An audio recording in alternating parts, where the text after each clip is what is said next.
Marks వార్త 2వ అధ్యాయం మొదటి 12 వచనాలు చదువుకుందాం, ధ్యానించుకుని ఆరాధనలోకి వెళ్దాం. కొన్ని దినములైన పిమ్మట ఆయన మరల కపెర్నహూములోనికి వచ్చాను. ఆయన ఇంట ఉన్నాడని వినవచ్చినప్పుడు అనేకులు కూడి వచ్చారు గనుక వాకిటినైనను వారికి స్థలము లేకపోయాను. ఆయన వారికి వాక్యము బోధించుచుండగా ఆయన ఇంట ఉన్నాడు. దినాల్లో మన ఇంట్లో దేవుడు ఉంటున్నాడా, యేసుప్రభు ఉంటున్నాడా, లేక మనం కూడుకునే మన సంఘములో దేవుడు ఉంటున్నాడా అనే చూస్తాం. దేవుడు ఉంటున్నాడు అని, యేసుప్రభు మన మధ్యలో మన ఇంట్లో ఉంటున్నాడు, మన మందిరంలో ఉంటున్నాడు అంటే ఎలా తెలుస్తుంది మనకి? ఎలా తెలుస్తుందంటే మన దగ్గరికి యేసుప్రభు గురించి తెలుసుకోవటానికి కానీ, లేకపోతే మన జీవితంలో దేవుడు యేసుప్రభు చేసిన కార్యాలను బట్టి కానీ, సో వారు చూసి వారు కూడా ఆశ్చర్యపడి కొంతమంది వస్తూ ఉంటారు, కొంతమంది వీళ్ళకి వస్తూ ఉంటారు కదా. మందిరానికి కూడా ఏం చేయాలంటే ఉన్నాడంటే రావాలి. అయితే మనం ఇక్కడ చూడండి, టైంకి వచ్చిన వాళ్ళు కొంతమంది ఉన్నారు, అనేక మంది ఉన్నారు. ఆలస్యంగా వచ్చిన వాళ్ళు 5గురు ఉన్నారు. ఎవరు వాళ్ళు? ఎవరు? నువ్వు కాదు, బైబుల్ నువ్వు వచ్చిందని ఇది అయిపోయింది. తొందరపడకండి డెసిషన్స్లో, అది అర్థం చేసుకోండి. చదువుకున్న భాగంలో ఆయన ఇంట ఉన్నాడని తెలిసి అనేకులు ఏం చేశారు? ఆ ఇంట్లో కూడొచ్చారు. అంతా అయిపోయింది, వాకిట్లో స్థలం కూడా లేదు. మళ్ళీ ఏమైంది? పక్షవాయువు గలవాన్ని ఏం చేశారు? 4 ఎత్తుకుని వచ్చారు. ఎంతమంది ఆలస్యంగా వచ్చారు? అది వచ్చిన వాళ్ళు అంతా ఎవరు ఆలస్యంగా వచ్చిన వాళ్ళు? ఇప్పుడు చెప్పు. పక్షవాయువు. ఏ పక్షపాతం? పైకి బాగానే ఉన్నాం కానీ ఆత్మీయ పక్షపాతం కలిగి ఉన్నాం. అట్లా ఉండకూడదు. దేవుడి సన్నిధికి వచ్చినప్పుడు ఏముండాలండి? ముందుగానే వచ్చేసారు కదా. వచ్చేసి దేవుని సన్నిధిలో మనం దేవుని సన్నిధిని గనపరచాలి. ఇక్కడ చూడండి, మనం కూడి వచ్చేటప్పుడు అందరికీ కూడా ఆశీర్వాదాలు కావాలనుకుంటారు. సరే, మంచిదే, అది ఆశీర్వదిస్తాడు దేవుడు. అయితే మొట్టమొదటిగా దేవుని ఏం చేయాలంటే మనం ఏం చేయాలి? దాన్ని ఆరాధించాలి. ఆరాధించడం ద్వారా దేవునికి ఏం కలుగుతుంది అనుకున్నాం? మహిమ కలుగుతుంది అన్నమాట. సమయానికి రావాలి, ఓకే, వచ్చి దేవుని ఆరాధించాలి. ఆయన ఇంట్లో ఉన్నప్పుడు అనేకులు కూడి వచ్చారు. వచ్చినప్పుడు ఆయన ఏం చేశాడు? వారికి భోజనం పెట్టాడా? వాక్యం పెట్టాడు. వాక్యం కదా, వాక్యం చెప్పాడు. చెప్తుండగా కొందరు పక్షవాయువు గల ఒక మనిషిని 4 చేత మోయించుకొని ఆయన ఎద్దుకు తీసుకుని వచ్చి చాలామంది కూడి ఉన్నందున వారు ఆయన ఎద్దుకు చేరలేక ఆయన ఉన్న చోటికి పైగా ఇంటి కప్పు విప్పి సందు చేసి పక్షవాయువు గలవాన్ని పరుపుతోనే దించిరి. ఒకవేళ బహుశా వీళ్ళకి ఇన్ఫర్మేషన్ లేట్గా వచ్చి ఉండొచ్చు. ఇంకొకటి, ఆలస్యంగా రావడానికి కారణము ఆయన మోసుకు రావాలి. 4 మనుషులు ఏం చేయాలి? పరుపు మీద. ఈ ఇబ్బందులు ఉన్నాయి. సో మనకి ఏ ఇబ్బందులు ఉంటాయి? మనమే ఇబ్బంది కదా, మనమే ఇబ్బంది. ఎందుకు? ఈరోజు చూడండి, యూత్ వాక్యం చదివినట్టు మెసేజ్ పెడతారు. ఎంతమంది పెట్టారు? ఒకళ్ళే పెట్టినట్టున్నారు. నువ్వు పెట్టావు, 2 పెట్టారు కదా. వాక్యం చదువుకున్నట్టు పొద్దున్నే లేచి కదా. ఎప్పుడు లేవాలి? సూర్యుడు ఉదయించేది ఎందుకు? మన అందరినీ లేపడానిగా పండుకోమన్నా. నైట్లో లేట్ చేస్తారు. అట్లా ఈ చురుకుదనం అనేది కావాలి. మనకున్న ఆసక్తిని బట్టి మనలో ఉన్న విశ్వాసం వ్యక్తమవుతుంది, మన విధేయత వ్యక్తమవుతుంది. దేవుడు చూసేది ఏంటో మనం చూపించాలి. అంతేగాని ఎప్పుడూ కూడా మనల్ని మనం చూసుకుంటూ నేను నాకు నిద్ర కావాలి, లేకపోతే పండుకోవాలి. రాత్రి అంతా ఇచ్చింది దేని కొరకండి? ఎందుకంటే అందరికి కాదు, అందరూ మంచిది. ఇప్పుడు మీకు కూడా ఇబ్బంది ఉండొచ్చు, అందుకు లేటుగా వచ్చారు. సరే, అయిపోయింది, మళ్ళీ వచ్చేసారి ఎట్లా ఉండాలి? దగ్గరే ఉంటారండి, ఇంటి ముందు ఈ పక్కనే ఉంటారు, లేటుగా వస్తారు. పాపం దూరం నుంచి వస్తారు. సో వాళ్ళు ఎప్పుడు వస్తున్నారు? వాళ్ళు ముందుకు వస్తారు కదా. అట్లా ఒకవేళ మీకు ఈ క్రికెట్ కానీ ఏదైనా ఇంట్రెస్ట్ అనుకో, ఎక్కడ కూర్చోవాలనుకుంటారు? ముందు కూర్చోాలి కదా. బాల్ వచ్చి తగులుతుంది. ఇప్పుడేం తగులుతాయి? లేటుగా వస్తే నా మాటలు వచ్చి తగులుతాయి. అంతేనా? మనమంతా కూడా దైవికమైన క్రమశిక్షణ నేర్చుకోవాలి. వీళ్ళు వంట ఏం చేస్తున్నామంటే వాళ్ళు ఎంతో ఆసక్తి కలిగిన వారుగా ఉన్నారు. యేసుప్రభు అంటే మన దృష్టిలో చాలా సామాన్యుడు అయిపోయాడు. వాడి దృష్టిలో సామాన్యుడు కాదాయన. అద్భుతములు చేసేవాడు, వారి ప్రతి అవసరాన్ని తీర్చేవాడు. తర్వాత తాను ఏంటో కూడా బయలుపరుచుకున్నాడు వాడు. అయితే వారు ఎంతో కష్టపడి తీసుకొచ్చారు. అయితే పైకప్పు విప్పి చోటు లేనందున అత్యవసర పరిస్థితి కాబట్టి వాడు అంబులెన్స్లో తీసుకొచ్చారు కాబట్టి ఆ కప్పు విప్పి యేసుప్రభు ఉన్న దగ్గర దించాడు. ఎక్కడున్నాడు యేసుప్రభు? ఇంట్లో చెప్పండి చూద్దాం. మధ్యలో ఉన్నాడు కదా. ఇంటి కప్పు తీసినప్పుడు ఎక్కడున్నాడు ఆయన? ఇప్పుడు ఎక్కడున్నాడు? మన మధ్యలో. అందుకనే బల్ల మధ్యలో. అర్థమైంది? ఆ బల్ల మీద ఎవరున్నారు? యేసుప్రభు రక్త మాంసాలు మన మధ్యలో ఉన్నాడు. మన మధ్యలో ఉంటే మనం ఏం చేయాలి? ఆరాధించాలంటే ఏం చేయాలి? టైంకి రావాలి. టైంకి వచ్చి ఏం చేయాలి? పాటలు పాడాలి. పాటల ద్వారా ఏం చేస్తున్నాం మనం? ఎంతమంది పాడారు మరి? తర్వాత ఏం చేయాలి?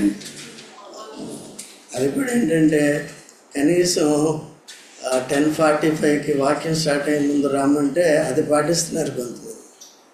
ఏం చేయాలంటే కొద్దిగా మార్చుకోవాలి.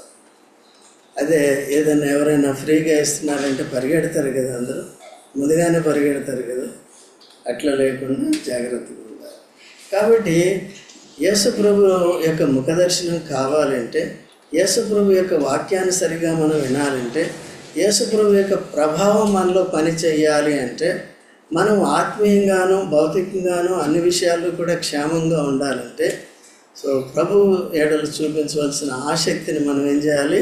చూపించాలి.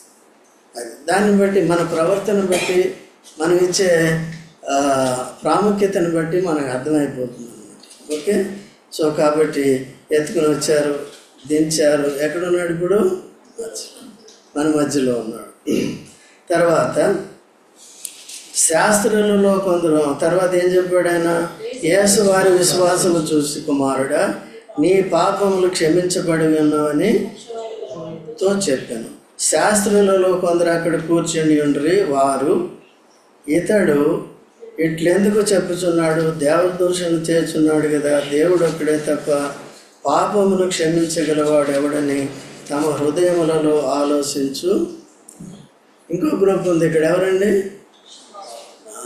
తప్పులు పట్టుకోవటానికి వచ్చారు. వచ్చిన తర్వాత యేసు ఎవరో ఎరగని వారు, యేసులో ఉన్న శక్తి ఏంటో, యేసు ప్రభులో ఉన్న దైవత్వం ఏంటో సరిగా ఎరగని వారు. అందుకని యేసు ప్రభు యొక్క దైవత్వాన్ని సరిగ్గా ఎరగాలి. ఆదివారం వచ్చి ఆదివారం వెళ్ళిపోతే కేవలం అర్థం కాదు. అనుదినము కూడా పరిశుద్ధుల సహవాసం చాలా అవసరం. అనుదినము కూడా ప్రభు మన మధ్యలో ఉంటే అవసరం. కాబట్టి ప్రభు సన్నిధికి దేవుని ఇంటికి రావటం చాలా అవసరం. దేవుని మందిరాన్ని చాలామంది నిర్లక్ష్యం చేస్తారు. వారెవరు? పరిసయ్యులు లాంటి వారు. విశ్వాసులు అని చెప్పుకుంటారు కానీ ఎటువంటి వారండి? పరిసయ్యులు. అందరూ పరిసయ్యులు కాదు. ఎవరు? అవి పట్టించుకునే వాళ్ళు, నిర్లక్ష్యంగా ఉన్నవాళ్ళు ఆ రీతిగా చేస్తారు.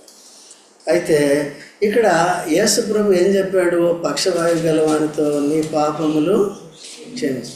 ఎవరు క్షమించడానికి ఎవరికి అధికారం ఉంది? దేవునికి ఒక్కడికే ఉంది కదా. వాళ్ళు అడిగిన ప్రశ్న కరెక్టే, దేవుడు ఒక్కడే. అయితే సమస్య ఏంటంటే ఈయనే దేవుడని గుర్తించట్లేదు. చాలామంది క్రైస్తవుల్లో ఒకవేళ కొంతమంది ప్రార్థన చేయమని అడుగుతారు, కొంతమంది దేవుని మందిరానికి వస్తారు. ఎందుకంటే భౌతికమైన స్వస్థత అవసరమైనప్పుడు మాత్రమే వస్తారు. వాళ్ళు డోరేమో భౌతికమైన అవసరాలు ఉన్నప్పుడు ఏం చేస్తారు? వాళ్ళు భౌతికమైన అవసరాలు తీర్చడానికి ఆల్మోస్ట్ పాపక్షమాపణ అవసరం లేదు కదండి. భౌతికమైన ఇటు విశ్వాసులకి అవిశ్వాసులకి అందరి మీద దేవుడు ఏం చేస్తున్నాడు? వాన కురిపిస్తున్నాడు. అందరి మీద సూర్యుడిని ఉదయింపజేస్తున్నాడు. కొంతమంది ఏం చేస్తారంటే సరే యేసు ప్రభులో స్వస్థత ఉందని కేవలం శరీర విషయంలో వస్తారు. ఈయన కూడా ఎందుకు తీసుకొచ్చారు? వీరి విశ్వాసం ఎంతవరకు ఉంది? యేసు ప్రభు మమ్మల్ని స్వస్థపరుస్తాడు. వారి విశ్వాసాన్ని ఎరిగిన వాడివై వారి విశ్వాసములను లోపాన్ని సరిచేయటానికి, తానే దేవుడిని చెప్పుకోవటానికి, తనకి పాపాలు క్షమించడానికి అధికారం కూడా ఉందని, పాపాలు క్షమిస్తే కేవలం నీ దేహం ఒకటే కాదు కానీ నీ ఆత్మ కూడా బాగుపడుతుంది. పాప క్షమాపణ ద్వారా ఏమొస్తుందండి? నిజమైన ఆశీర్వాదం అంటే ఏంటి? పాప క్షమాపణ. పాప క్షమాపణ ఎవరు ఇవ్వగలరు? దేవుడే. ఆ దేవుడే భూమి మీదకి ఎట్లా వచ్చాడు? దిగి వచ్చాడు. దిగి రావటం మాత్రమే కాకుండా మన పాపపు శిక్ష అంతా సెలవులో తానే భరించాడు. ఎవరు? యేసు. రక్తము కార్చాడు, చనిపోయి సమాధి 4వ రోజున మూడో తిరిగి లేచాడు. ఇది విశ్వాసం.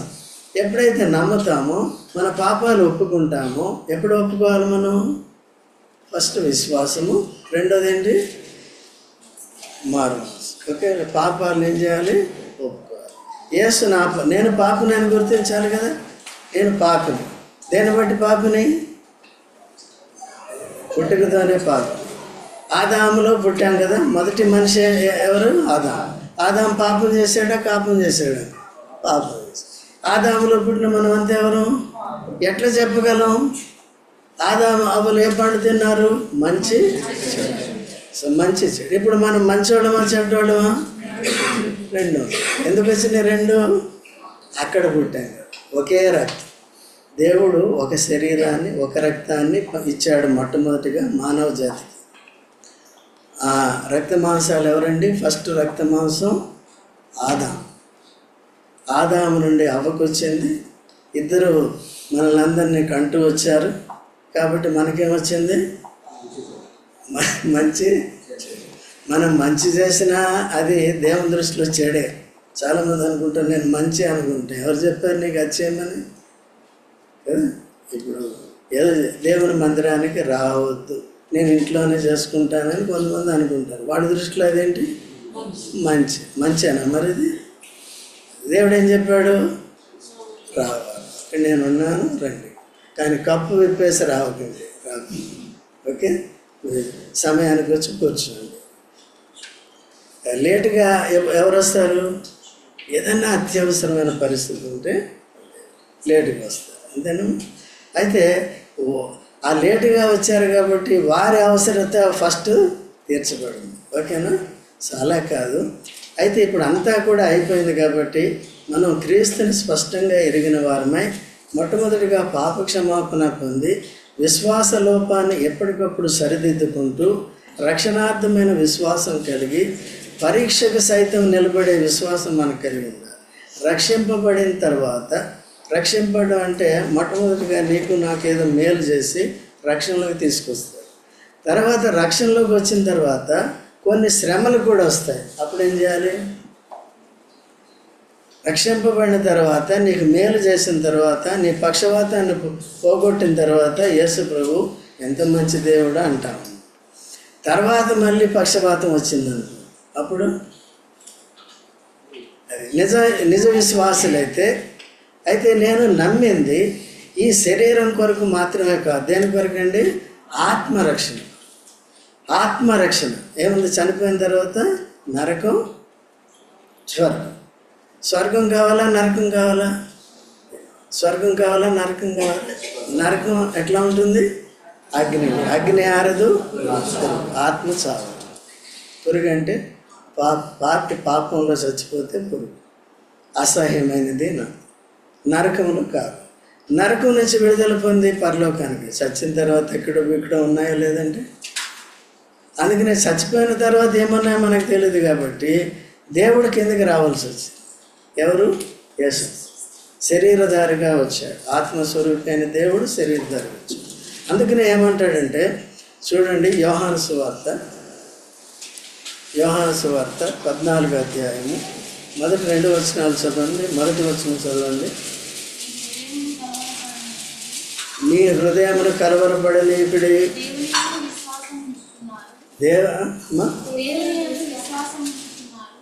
దేవుని యందు విశ్వాసం ఉంచుచున్నారు, నా యందును. ఇక్కడ అప్పటి వరకు వాళ్ళు ఏం చేస్తున్నారు? దేవుని. ఇశ్రాయేలు అయితే యెహోవా యందు విశ్వాసం ఉంచుతున్నారు. ఇప్పుడు యెహోవాయే యేసు ప్రభువుగా వచ్చాడు, కానీ యేసు ప్రభుని ఏం చేయట్లేదు, వాళ్ళు నమ్మట్లేదు. ఇప్పుడు ఎవరిని నమ్మితే మనకి పాప క్షమాపణ వస్తుంది, ఎవరిని నమ్మితే పరలోక రాజ్యం వస్తుంది, లేక ఆత్మరక్షణ నిత్య జీవం వస్తుంది, స్వర్గం వస్తుంది, నరకం నుంచి రక్షింపబడతాం యేసు ప్రభు. అందుకనే దేవుడు ఏం చేశాడంటే ఈ కన్ఫ్యూజన్ ఉందని త్రిత్వాన్ని పెట్టాడు మొదటి నుంచి, తండ్రి కుమార పరిశుద్ధ. వాళ్ళు అప్పటి వరకు ఎవరు నమ్మారు? ఒకే దేవుడు తండ్రిని నమ్మారు. ఇప్పుడు ఎవరు నమ్మాలి? ముస్లిమ్స్ ఉన్నారు, ఇక్కడ ఎవరైనా ఉన్నారు? లేరు కదా. ముస్లిమ్స్ లోకం అంతా ఉన్నారు కదా.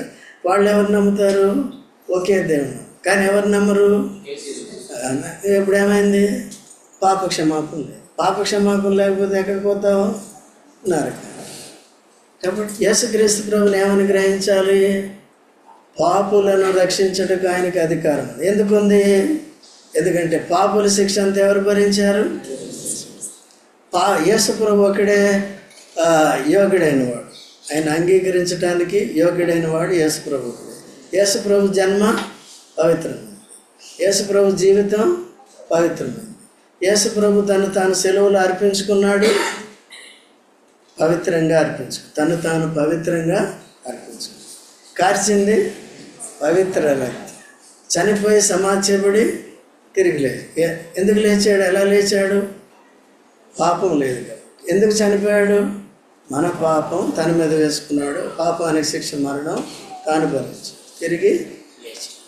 కాబట్టి యేసుక్రీస్తు నందు విశ్వాసం ఉంచి మనం క్రీస్తుని రక్షకుడిగా ప్రభువుగా అంగీకరించిన తర్వాత మన పాపాలు ఒప్పుకుంటే క్షమిస్తాయి. మొట్టమొదటిగా ఈ ఆత్మకున్న పక్షవాతం పోతుంది, ఆత్మ ఏమవుతుంది?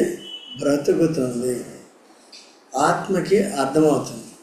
అప్పుడు ఏమవుతుందంటే దేవుడితో పాప క్షమాపణ మనం పొందడం ద్వారా మనకు వచ్చే బంధాలు రెండు. ఒకటి బంధాలు రెండు, పెళ్లి చేసుకుంటే ఎలాగా బంధుత్వం వస్తుందో భార్యాభర్తలు అవుతారు, అట్లాగే యేసు ప్రభువుని నమ్ముకుంటే వచ్చే బంధాలు ఏంటో తెలుసా? పాప క్షమాపణ పొందడం ద్వారా యేసుక్రీస్తు ప్రభు. చూడండి యోహాను సువార్త 1:12.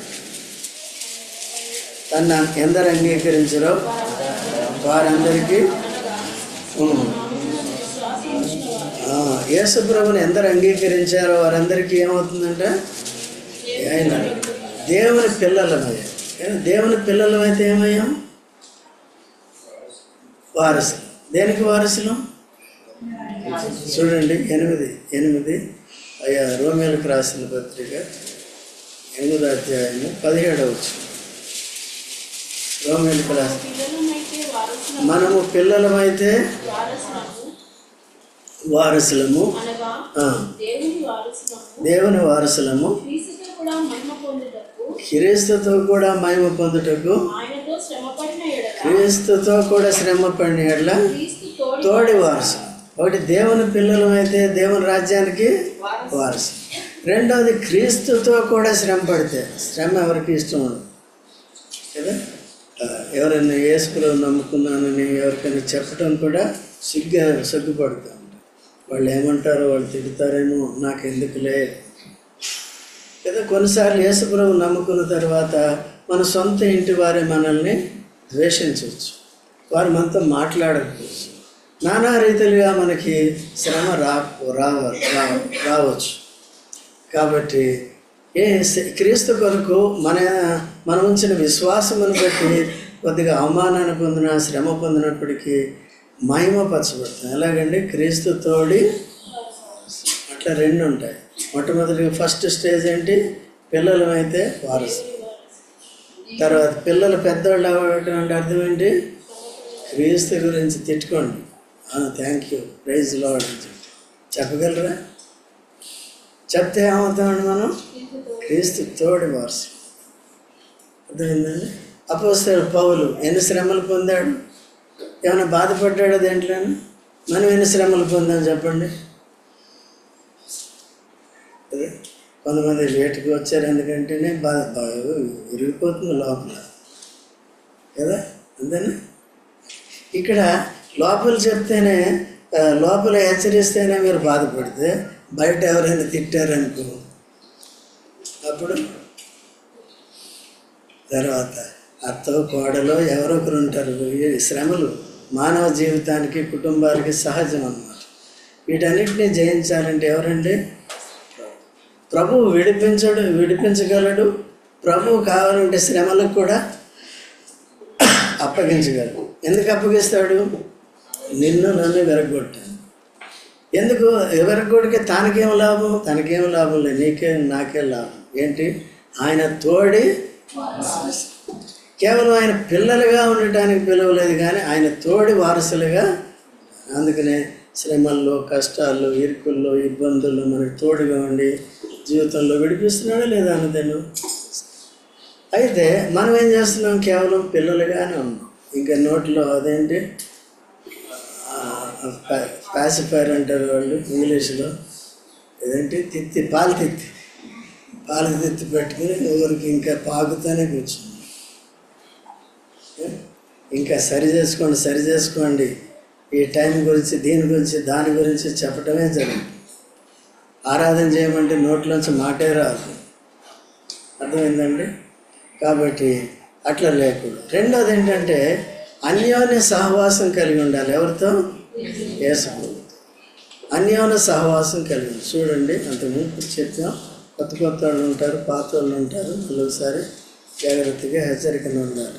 1 యోహాను 1:7 అయితే వెలుగులోనున్న ప్రకారము నడిచిన ఎడల ఎందుము.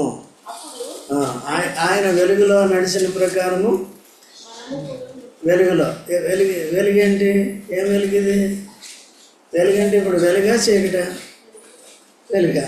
వెలుగు 2 రకాలు. ప్రకృతి సంబంధమైంది, ఆత్మ సంబంధంగా కూడా ఉంటుంది. చీకటి ప్రకృతి సంబంధంగా ఉంది, ఆత్మ సంబంధమైన చీకటి కూడా ఉంది. చీకటి అంటే ఏంటి? సాతాను అధికారము, పాపానికి వచ్చే శిక్ష అంతా కూడా చీకటితో. లేకపోతే అజ్ఞానము, క్రీస్తుని ఎరగకపోవటం కూడా చీకటి బ్రతుకు. క్రీస్తు ఏమన్నాడు? లోకమునకు వెలుగే. ఈ వెలుగంటే ఏంటి? సమస్త విధములైన, చూడండి, ఎఫెసీయులకు రాసిన పత్రిక 5వ అధ్యాయం 9వ వచనం చదవండి. వెలుగు ఫలము మంచితనము, నీతి. ఇప్పుడు చెప్పండి, వెలుగంటే ఏంటి?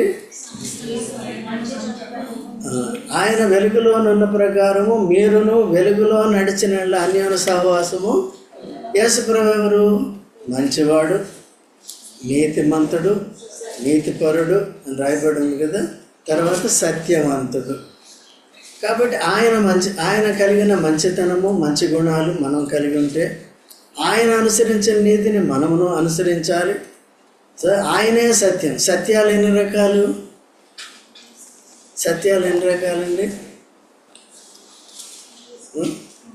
4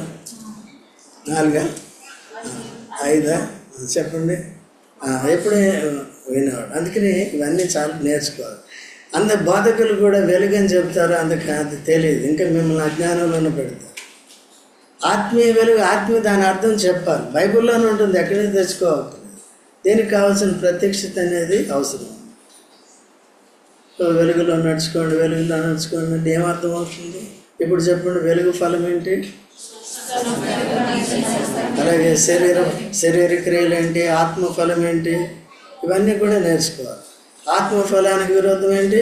శరీర క్రియలు జయించాలంటే ఆత్మఫలం, ప్రేమ.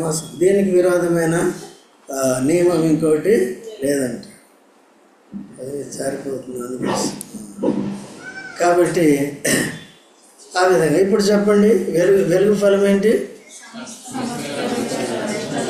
యేసుక్రీస్తు ప్రభుని అంగీకరించుట ద్వారా ఆయనతో మనకి పిల్లలయ్యే సంబంధం వచ్చింది. దేవుని రాజ్యాన్ని స్వతంత్రించుకునే ఆధిక్యత వచ్చింది. రెండోది ఏమొచ్చింది? ఆయనతో అన్యోన్య సహవాసం కలిగి ఉండే ఆధిక్యత. అన్యోన్య సహవాసం ఎలా కలిగి ఉంటాం? ఆయన వాళ్ళే మంచిదనం కలిగి ఉండాలి. తర్వాత కీడు చేసిన వారికి కూడా అది మంచితనం. కీడు చేసిన వారికి కూడా సువార్త చెప్తే, యేసు ప్రభు గురించి చెప్తే, తిట్టారో కొట్టారో కూడా ఏం చేయాలి? నువ్వు చేసి చూపించు అంకుల్ అంటారా? మేము చూపించాము, మరి మీరు కూడా చూపించండి, మీ వంతు వచ్చింది. అందుకనే చాలామంది రారు, భయపడతారు. అర్థమైందండి? కాబట్టి దేవుడు సహాయం చేస్తాడు. అందరినీ చెప్పేస్తే అందరినీ ఏమి కొట్టాడు. కొద్దిగా ఏం చేయాలి? శ్రమ పడేది నేర్చుకోవాలి. పరలోకం కొరకు కూడా శ్రమ పడాలి. మంచితనము, తర్వాత సత్యము ఎన్ని రకాలని చెప్పుకున్నారు? నీతి ఎన్ని రకాలు? 2 రకాలు. ఒకటేంటి? క్రీస్తు యేసునందు విశ్వాసం ద్వారా నీతిమంతులం అయ్యాము. నీతిమంతులం అయిన తర్వాత నీతి క్రియలు చేయాలి. నీతి క్రియలు అంటే ఏంటి? వాక్యంలో దేవుడు చెప్పిన క్రియలన్నీ. లేకపోతే యేసు ప్రభు ఏం చేశాడు? ఏం చెప్పాడు? సర్వలోకానికి వెళ్ళి సర్వ సృష్టికి చెప్పాలా? అది చెప్తే నీతి క్రియ. నీతిలో తర్వాత సత్యం అనేది 5 రకాలు. ఒకటి, యేసు ప్రభు సత్యవంతుడు. యేసు ప్రభుని అంగీకరించి పాపక్షమాపణ పొందినాడు, పరిశుద్ధాత్మ పొందుతారు. అందుకనే పరిశుద్ధాత్మ ఎవరండి? సత్యాత్మ. ఎందుకు ఇట్లా చెప్తున్నాం? దురాత్మలు కూడా ఉంటాయి. ఎవరిలో దురాత్మలు ఉంటాయి? ఎవరి హృదయంలో అయితే యేసు ప్రభు లేడో, ఎవరి పాపాలు అయితే క్షమించబడలేదో, ఇప్పుడు ఎవరుంటారు? పరిశుద్ధాత్మ కదండి. సత్యాత్మ, రెండోది సత్యవంతుడైన యేసు ప్రభు, మూడోది దేవుని వాక్యం. నా వాక్యమే సత్యం. ఎక్కడుంది? అమెరికాలో ఉన్న 17 యోహాను సువార్త. నా వాక్యమే సత్యం. తర్వాత మూడవది సంఘం. ఏ సంఘం? సార్వత్రిక సంఘమా? కాదు, స్థానిక సంఘం. స్థానిక సంఘంలో ఏ సంఘంలో సత్యం ఉంటుందో అదే సత్య సంఘం. సార్వత్రిక సంఘ క్రమం అది ఎక్స్టర్నల్, అది కానీ ఇంటర్నల్గా పాటించట్లేదు. సంఘాలు పాటించట్లేదు, సత్యం లేదు. అందుకనే నామకార్థత. వచ్చారా? పర్వాలేదు. 12 గంటలకు కూడా ఇంకా రాని వాళ్ళు తీసుకురండి ప్రభు అని ప్రార్థన చేసే బోధకులు కూడా ఉన్నాయి. మా పాలన ఆపించారు. ఎందుకంటే వచ్చేది అటువంటి బోధలు. ఇప్పుడు అన్నీ అప్డేట్ అవ్వాలి మనం. ఓకేనా? మనుషులు నా కొరకు రావట్లేదు, మీరు ఎవరి కొరకు వస్తున్నారు? నా కొరకు కావాలనుకుంటే ఏం చేయాలి? మీ దగ్గర మిమ్మల్ని మభ్య పెట్టాలి, ఇచ్చక మాటలు చెప్పాలి, ధనాపేక్షను కప్పి పెట్టుకోవాలి. డబ్బులు పర్వాలేదు, తెలిసినా పర్వాలేదు, డబ్బులు సార్. ఎందుకంటే డబ్బులు చంపుకోవటానిక? కావాల్సిందంతా ఇస్తాడా లేదా? మరి మీకు చెప్పిన బోధే మేము కూడా పాటించాలా వద్దా? అది లేదు. బోధ సరిగా లేదు, సత్యబోధ లేదు, అబద్ధ బోధలు ఉంటున్నాయి, అబద్ధ ఆత్మలు ఉంటున్నాయి, అబద్ధ క్రీస్తులు ఉంటున్నారు కదండి. సంఘాల్లో కూడా సార్వత్రిక సంఘ సత్యాన్ని పాటించిన సంఘాలు ఉంటాయి, మీరు చూసుకోవచ్చు. ఓకే, అట్లా లేకుండా ఇంత ధన్యత యేసుక్రీస్తు ప్రభుని ఎరుగట ద్వారా, ఆత్మీయ పక్షవాతాన్ని పోగొట్టడం ద్వారా మనం ఏమైనప్పుడు దేవుని బిడ్డలమై చక్కగా నడిచిన తర్వాత ఏమవుతుంది? ఇప్పుడు దేవుని ఏం చేయాలి? మీకు ఆత్మీయ పక్షవాతం పోయిందా లేదో తెలుసుకోవాలంటే ఎట్లా? బాలకృష్ణ,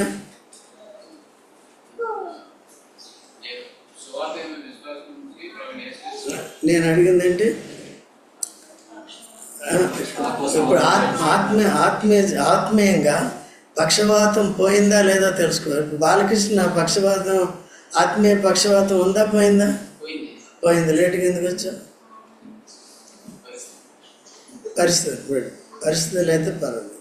అంతేనమ్మా సౌమ్య, మౌనిక పరిస్థితులు ప్రతి వారం ఉంటాయి పరిస్థితులు, చూసుకోవాలి. అందుకని ఏంటంటే మీ పరిస్థితులు సంఘానికి కూడా తెలియజేయాలి. ఇక్కడంతా ప్రార్థన చేస్తారు కలిసి, మీరు కూడా వచ్చి ప్రార్థన చేయాలి. మీ భారం మా మీద పెట్టేసి మేము పండుకుంటా అంటే కాదు, మీరు కూడా ప్రార్థన కొడుకులు ఇవన్నీ ఉంటాయి, అందరు రావాలి. ఎంతమంది వస్తారండి? నాకు ఇది అవసరాలు చాలా ఉంటాయి, అందుకనే ప్రభుతో కనెక్ట్ అవ్వాలి. సో అన్యోన్య సహవాసం అనేది చాలా. ఈ మాటలు ఎరుగుదాం కానీ దాంట్లో ఉన్న ఆంతర్య అర్థం మనకు తెలియదు, అంతరార్థం మనకు తెలియదు. ఆ తెలియని కారణం చేత మనసులు మారట్లేదు, మొద్దుబారిపోతుంది. ఒకవేళ ఇంత చెప్పినప్పటికీ కూడా మనసులు ఏమవట్లేదు, మారట్లేదు. పెట్టామా మెసేజ్? చూసారా? కాబట్టి మేము ప్రయాసపడుతున్నాం దేని కొరకండి? దేవుని సేవ అంటే మిమ్మల్ని సిద్ధపరచడం. ఇష్టం వచ్చినట్టు చేసుకొని నేను పండుకుంటానంటే ఏలేలాగా అవుతుంది కదా. అట్లా జాగ్రత్త. ఆరాధనలోకి వెళ్దాం, టైం అయిపోయింది.